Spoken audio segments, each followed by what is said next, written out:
Bom dia, queridos amigos. Eu sou o professor Bruno Augusto. É um grande prazer participar do primeiro Congresso de Educação, Interdisciplinaridade e Práticas Escolares. Hoje nós vamos abordar o tema A Lei 14.811, de 24, no contexto do Sistema de Garantias dos Direitos da Criança e do Adolescente, o CGDCA. Eu convido a vocês a participar dessa reflexão, que às vezes é um pouco distante, né, do fazer do pedagogo ou mesmo do campo da educação, mas eu quero mostrar para vocês nessa apresentação o quanto isso pode ser importante para o trabalho educacional e toda a sua extensão.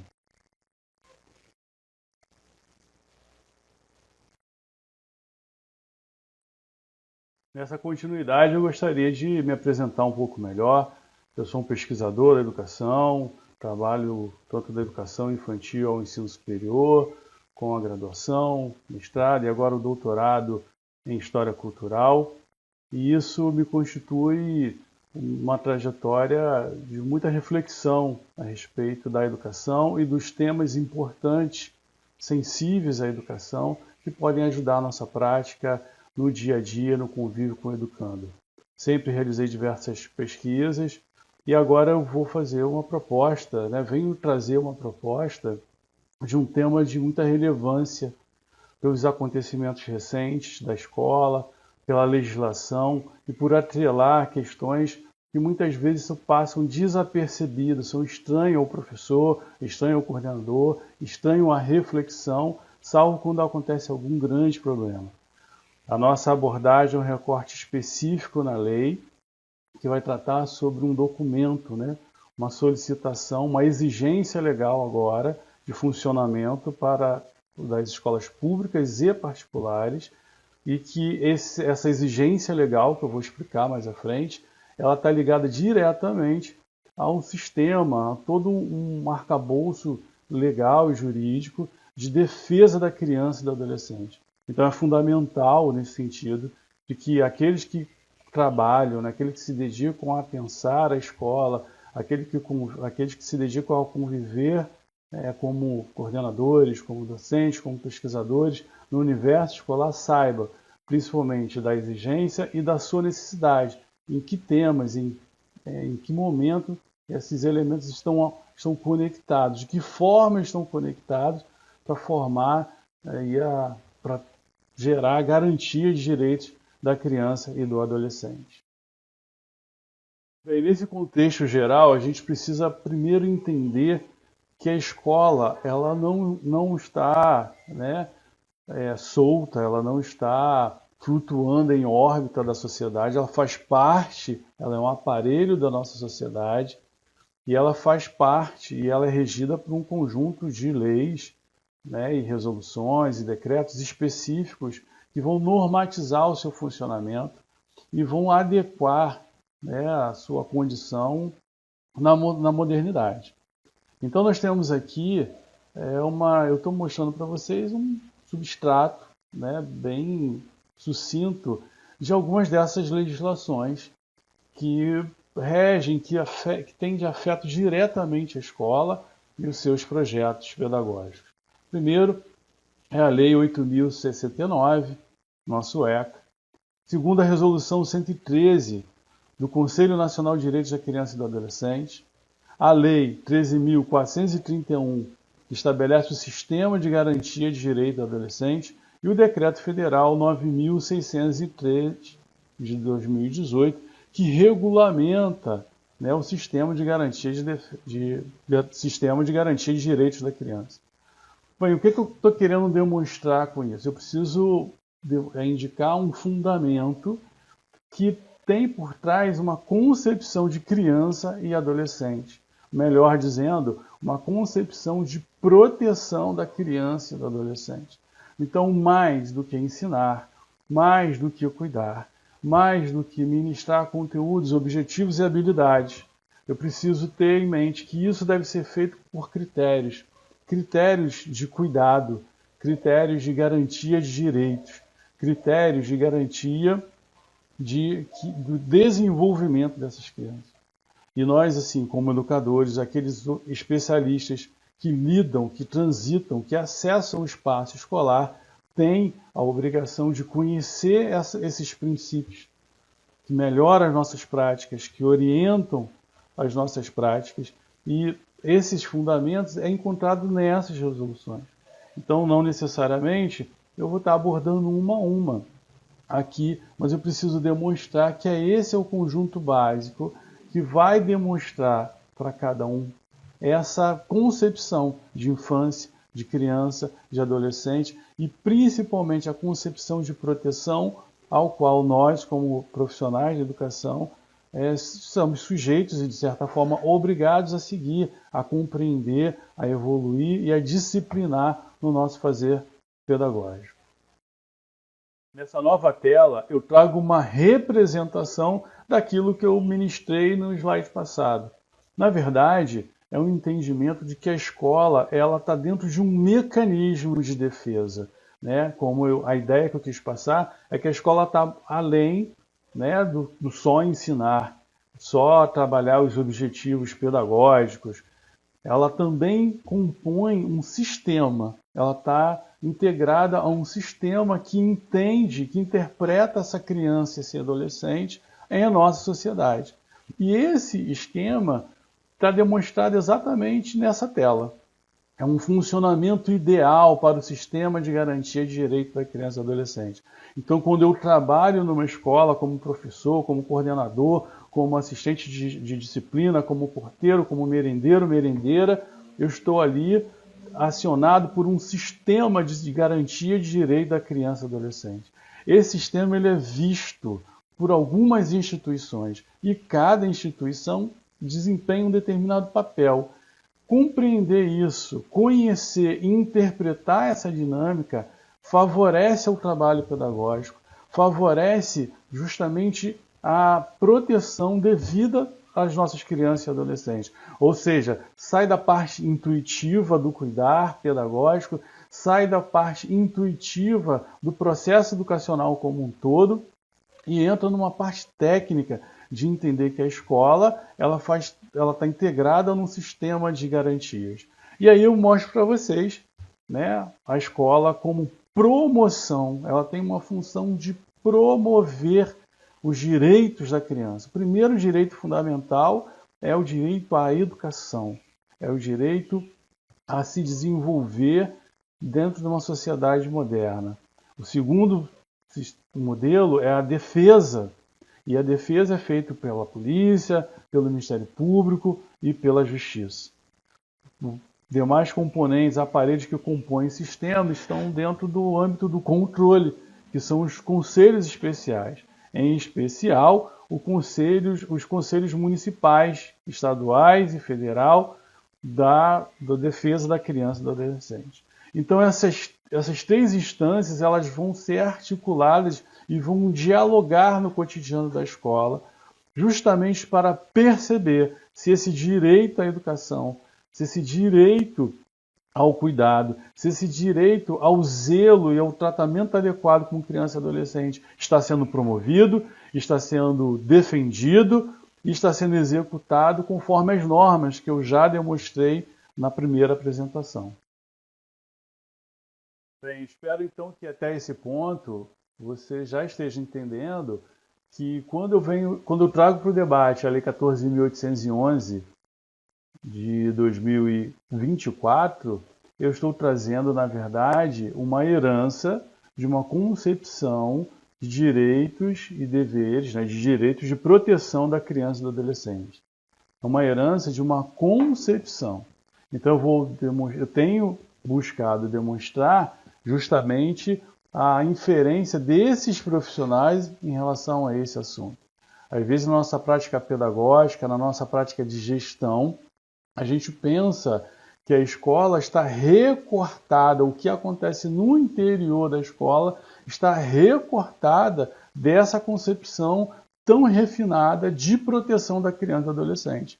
É lógico que em alguns aspectos, quando uma criança se machuca, quando ela chega em estado febril, quando ela apresenta alguma lesão a elementos externos à escola, os educadores tendem a ter uma maior preocupação, uma atenção especial.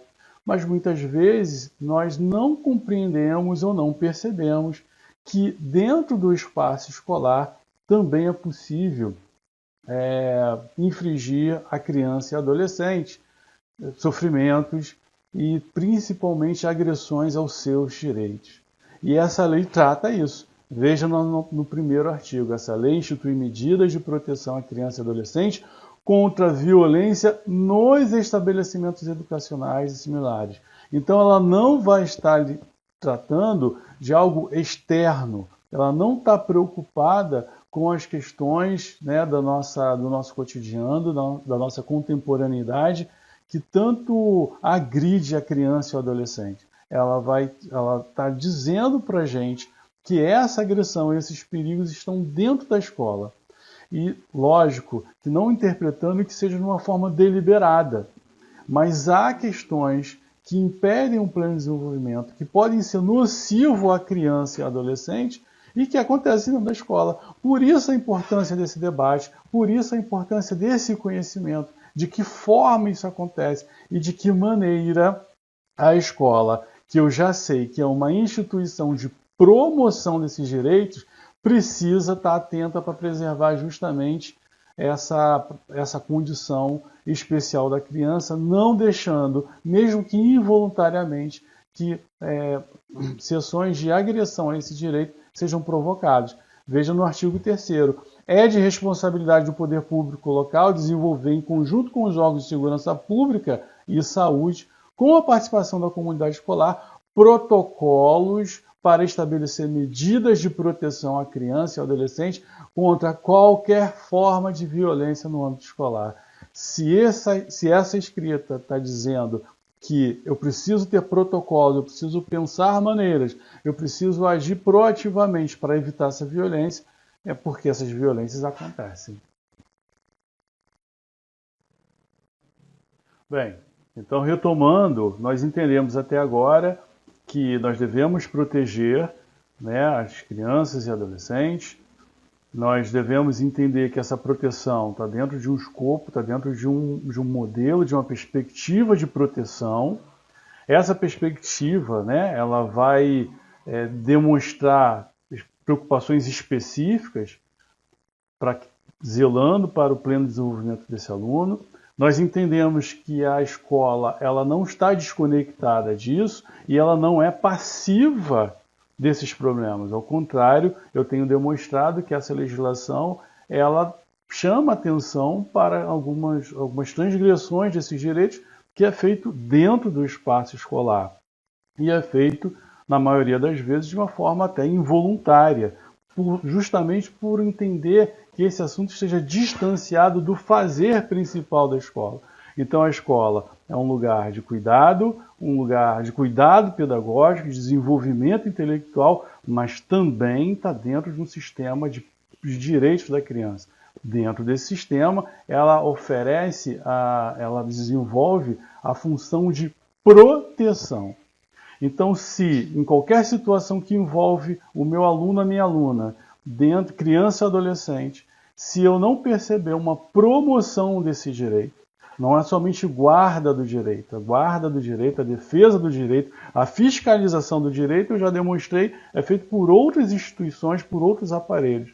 Mas a escola ela promove, ela precisa estar atenta, junto com o seu projeto pedagógico, junto com as estruturas políticas, né, e pedagógicas que regem o seu fazer, dentro da sua filosofia educacional, promover. Essa legislação é uma legislação recente. Na verdade, ela abre portas para outras discussões. Não é objetivo aqui, nesse tempo, discutir e aprofundar os pormenores dessas legislações. O objetivo aqui foi mostrar que funciona, qual é o conjunto, qual é o pano de fundo que leva a essa discussão. As legislações, eu demonstrei logo no início da apresentação, em cada uma ali você percebe desdobramentos, camadas desse cuidado, camadas dessa proteção e a interpretação. Também não é minha intenção oferecer aqui uma aula jurídica sobre o tema, não é esse o objetivo, mas chamar a atenção à importância disso dentro da legislação. A legislação está dialogando com o meu fazer pedagógico. A legislação está dialogando com as possibilidades do meu projeto político-pedagógico. A legislação está dialogando com a minha filosofia pedagógica. Então é ali que eu vou atuar, né? É ali que eu preciso perceber as minhas possibilidades, o meu dever e também as minhas obrigações em relação a cuidar dessa criança de uma forma plena.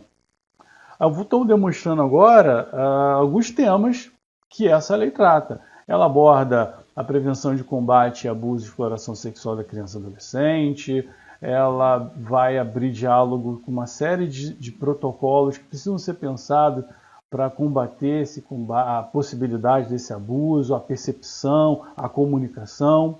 Ela fala sobre o bullying, né? Ela também atualiza sobre a intimidação sistemática desse bullying de uma forma virtual, cyberbullying, que são temas que nós como educadores nos deparamos, né?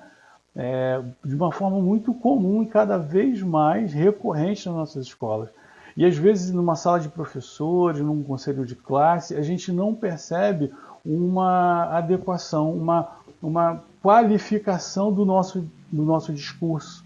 Quando eu usei o termo intuitivo, em momentos anteriores, foi nesse sentido. Não que as pessoas não tenham uma conduta profissional, mas em alguns assuntos, por estar distante do seu fazer específico, da sua formação específica, ela atua como se fosse mais intuitivamente. Sabe que está errado, mas não sabe de que forma promover, de que forma reter, de que forma combater e de que forma acolher quando esses direitos são de fato transgredidos.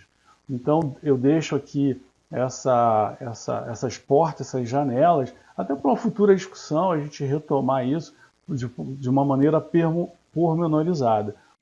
A minha intenção agora é justamente chamar a atenção para esse universo de elementos que estão ali ativos e precisam ser discutidos. Inclusive a própria lei fala que é necessário que os sistemas e as escolas organizem formação de seus profissionais para lidar com isso. Então, quando eu percebo uma situação de abuso dentro, fora da escola, quando eu percebo uma intimidação, qual é o meu proceder, de que forma eu vou promover esse direito, né? Eu não sou policial, eu não sou delegado, eu não tenho função jurídica, eu tenho uma função como professor, como coordenador, como diretor, como agente escolar. Então, de que forma, dentro da minha especialidade, dentro do meu ambiente, eu vou promover? Essa legislação, ela oferece isso. Tá? Esse é o objetivo. Eu já estou encaminhando para o finalzinho. E nesse final eu vou mostrar de forma específica a exigência que eu falei lá no início. E entendendo agora, né, depois de ter oferecido todos esses elementos, né, que vão justificar exatamente essa exigência que desde o final de 2024, agora bem recente, passou a se solicitar dos espaços escolares. Bem, como prometido, assim, caminhando ao final, eu vou colocar que a Lei 14.811 de 24, que a gente tem trazido ao debate, ela vai alterar o artigo 9º da lei do ECA, né? da lei do Estatuto da Criança e do Adolescente, Lei 8.069, no seu artigo, especialmente no artigo 59A.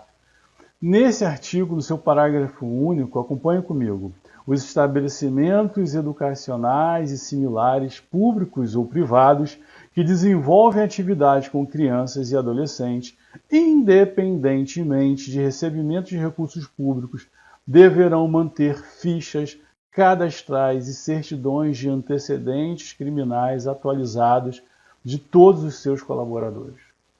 Então eu fiz toda essa apresentação para demonstrar ao final essa exigência. Mas eu gostaria de tê-la feito justamente dentro desse contexto, para que não seja uma obrigatoriedade, primeiro, que poucos saibam, essa é uma informação que precisa ser vinculada, e que não caia, né, na percepção de uma burocracia. ao contrário, de que os profissionais, os gestores, os responsáveis por essas instituições percebam a relevância, o contexto e os elementos que essa exigência, né, ela recai, ela promove. Então, você que trabalha numa escola, que coordena curso, né, público ou privado, esteja atuante, né, nessa exigência legal que altera o Estatuto da Criança e Adolescente, percebendo que ao tomar esse cuidado, você automaticamente entra justamente na função da escola, que eu já demonstrei ser uma função de promoção dos direitos, da defesa dos direitos da criança e adolescente. Há um universo de assuntos, há um universo de nuances que podem ser debatidas e serão debatidas e que devem ser debatidas.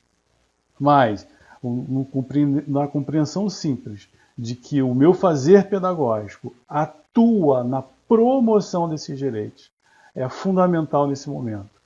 Segundo, que ao cumprir essa exigência que agora é legal, né, eu faço parte desse sistema, exatamente na função ao qual foi delegada para a instituição escolar de promoção desse direito.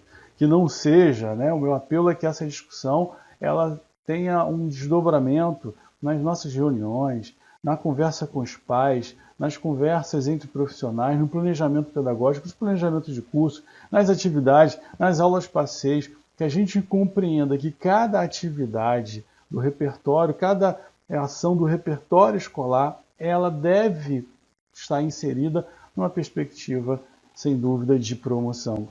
E o cumprimento dessa exigência conecta todos os sentidos de promoção ao qual eu venho aqui demonstrando. Agradeço, tem aí o meu e-mail, a minha possibilidade de comunicação, estou aberto e disposto a continuar esse debate e agradeço imensamente a atenção de vocês, me despeço, tenham um bom congresso, aproveitem bastante essa oportunidade, mais essa oportunidade formativa. Fiquem com Deus.